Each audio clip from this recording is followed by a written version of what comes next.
Nomor 6, perhatikan perilaku menyimpang berikut ini.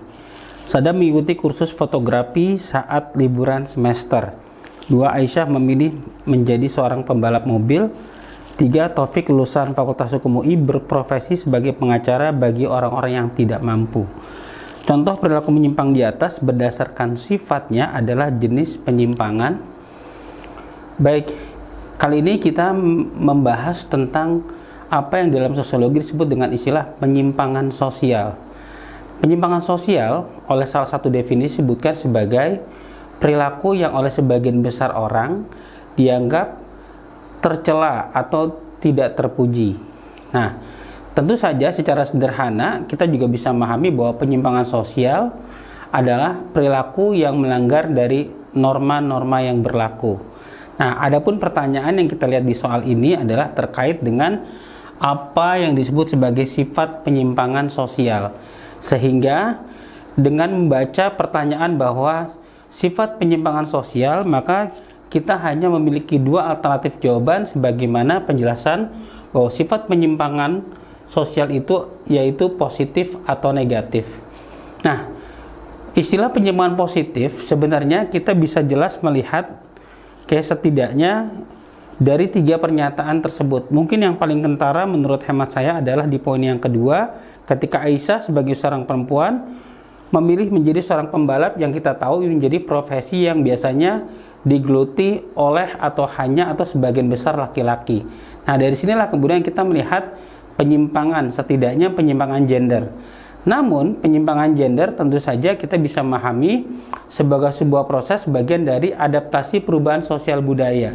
Nah, karenanya saya coba tulis di sini untuk memahami penyimpangan positif tentu saja adalah bagian bagaimana proses masyarakat mengalami perubahan setidaknya dalam konteks pola pikir dan sistem pendidikan formal yang maju, sehingga jenis kelamin tidak lagi menjadi bagian dari bagaimana memahami penyimpangan sebagaimana di masa lalu kita memahami wanita karir sebagai sebuah penyimpangan. Pun sama-sama maknanya adalah penyimpangan yang positif, yang secara sederhana juga kita bisa pahami bahwa istilah penyimpangan positif karena memang penyimpangan tersebut tidak merugikan orang lain. Nah, dengan demikian jelas kita bisa memahami dari jenis atau sifat penyimpangannya, kita bisa memahami positif negatif, dan tentu saja makna negatif adalah penyimpangan yang secara umum merugikan masyarakat, sehingga jawaban kita jelas adalah pada pilihan jawaban yang C.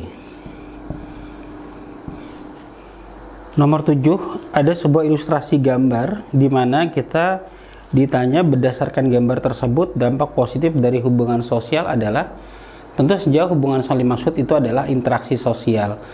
Setidaknya secara tersirat ini mungkin mengingatkan kita dengan apa yang kita ketahui sebagai syarat interaksi sosial. Ada 2, yaitu kontak sosial dan komunikasi.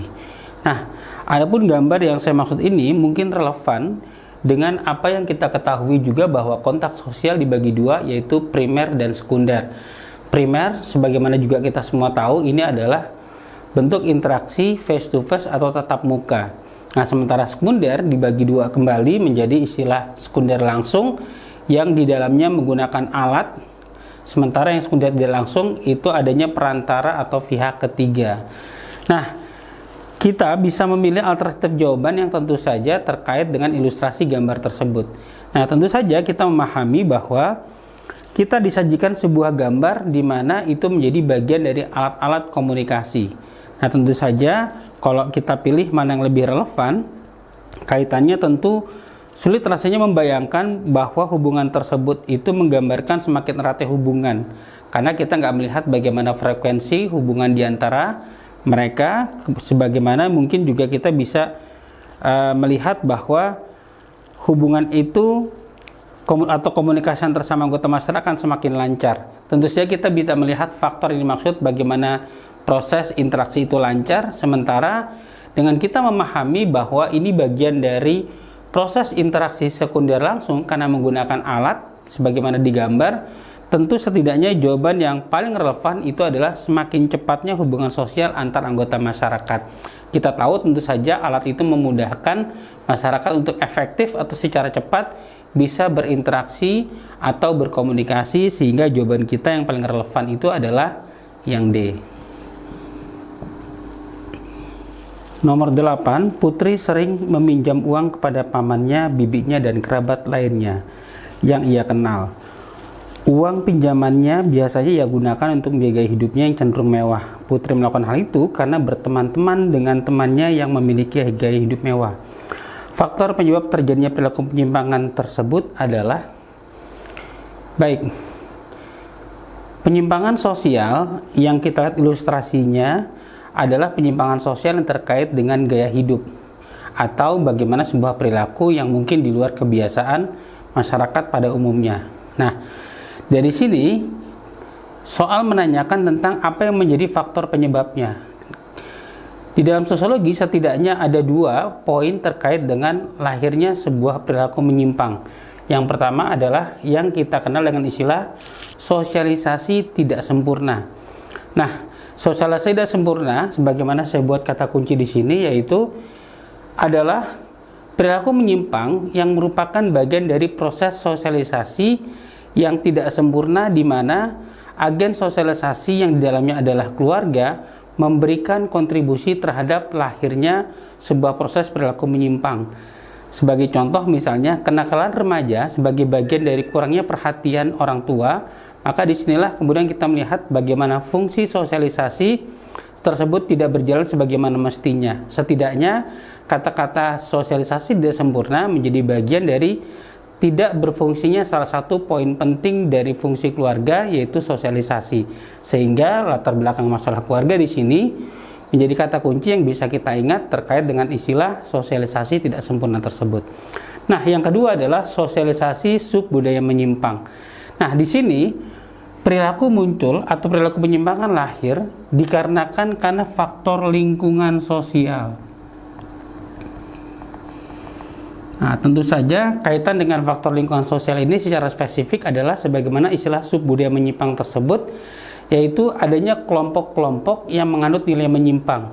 Gambaran dari peer group atau teman-teman Putri di sini menggambarkan bagaimana sebuah kelompok tadi memiliki sebuah gaya hidup yang menyimpang. Adapun gaya hidup yang menyimpang ini adalah pola hidup mewah tersebut. Nah, sehingga kata kunci untuk bisa memahami bahwa kalau pertanyaannya adalah faktor-faktor penyebab perilaku menyimpang, yang itu mengilustrasikan tentang faktor lingkungan sosial atau bisa kita sebut dengan istilah pergaulan,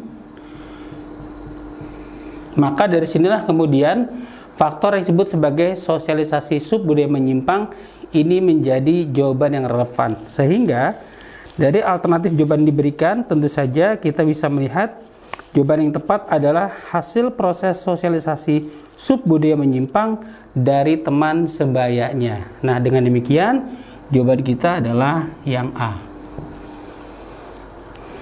Nomor 9, perhatikan gambar stratifikasi pada masyarakat di bawah ini. Faktor yang sangat dihargai yang dasar pelapisan sosial tersebut adalah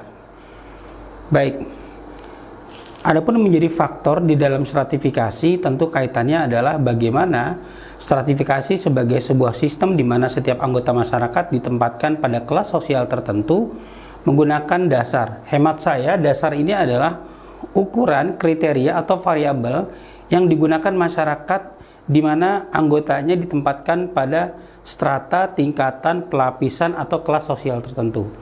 Nah, dari sini kemudian tentu saja kita mencoba melihat bagaimana struktur stratifikasi itu dicontohkan menjadi mereka yang ada di atas atau kelas atas atau strata teratas adalah direktur, di tengah ada manajer, dan yang ketiga adalah pegawai.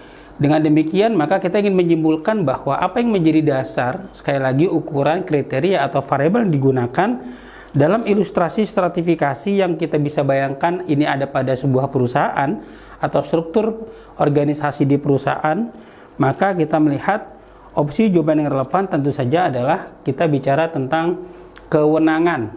Ya, sebagaimana kita tahu kewenangan ini menggambarkan posisi dari struktur perusahaan tersebut, dan yang kedua adalah tentu adalah ekonomi. Setidaknya ini juga menggambarkan bagaimana perbedaan antara tanggung jawab dengan apresiasi atau penghargaan yang diterima oleh setiap kelas sosial.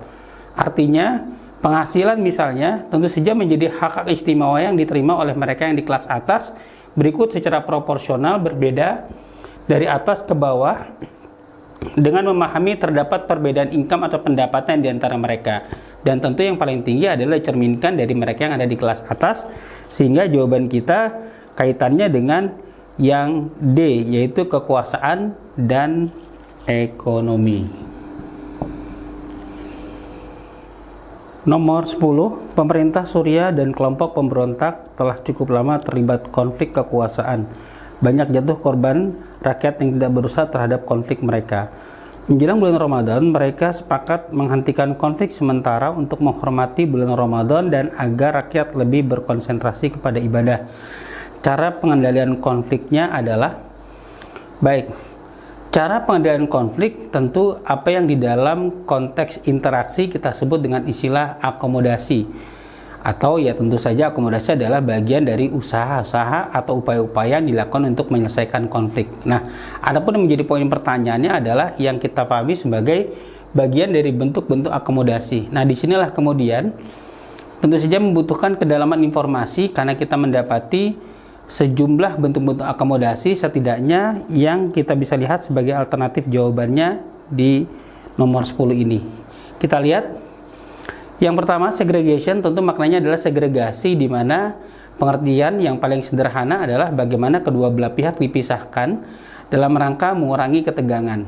Nah, kemudian yang kedua adalah gencatan senjata atau case of fire, yang kita maksudkan bagaimana sebuah proses konflik mengalami proses yang namanya penangguhan untuk masa waktu yang tidak ditentukan atau ditentukan. Nah, ini yang kemudian kita kenal sekali lagi dengan istilah gencatan senjata. Nah, kemudian yang stalemate itu kalau kita Indonesiakan menjadi sebuah situasi kondisi di mana kedua belah pihak memiliki kekuatan yang sama atau seimbang. Sehingga praktis sebenarnya situasinya berada dalam kondisi yang stagnan, tidak memiliki harapan maju atau mundur dari penyelesaian konfliknya. Kemudian kita mengenal istilah mediasi, yaitu penyelesaian konflik dengan menggunakan pihak ketiga, di mana pihak ketiga bersifat netral, dan konsekuensi dari netralnya pihak ketiga tersebut, keputusan diambil tidak bersifat memaksa atau mengikat bagi kedua belah pihak.